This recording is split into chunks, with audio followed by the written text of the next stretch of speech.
זהו סיפור מאוד קטן על ילד שננטש בגן. הוריו פחדו להתנגד לחוקים של הלינה משותפת בקיבוצים. זאת לא הייתה פעם הראשונה שהילד ננטש לעת צרה.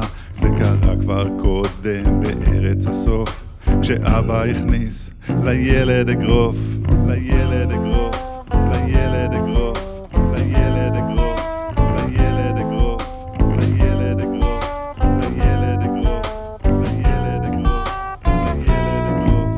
אמו פחדה לפנות למשטרה, פחדה להיות לבד בפינלנד הקרה. אז הילד למד שעל אמו אין לסמוך, שבעת צרה היא אותו תנטוש. אבל קרה דבר יותר נורא, היא העמידה פנים שזה לא קרה.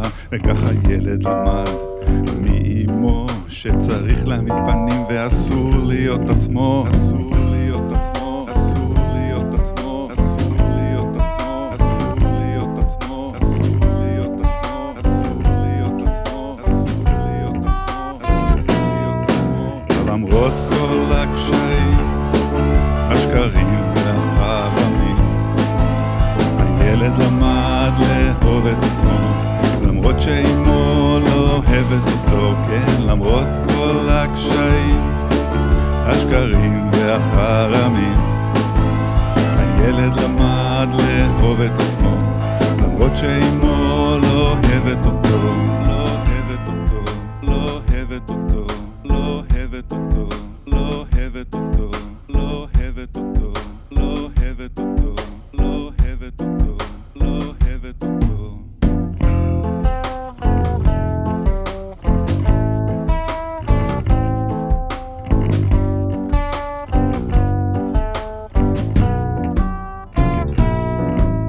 אחרי שנים רבות הילד שכח את כל מה שקרה ואת איך הוא ננטש. הוא ברא לו חיים מאושרים, אבל תמיד הייתה מועקה עמוק בפנים, עד שיום אחד הוא מצא את עצמו נזכר בשקר שלימדה אמו. וכששאל אותה לגבי האמת, היא שוב שקרה לגבי מה שקרה. אז הילד פנה לאחיותיו ולאחיו, אבל גם הם החליטו להעמיד פנים שהדברים לא קרו, שהוא סתם המציא.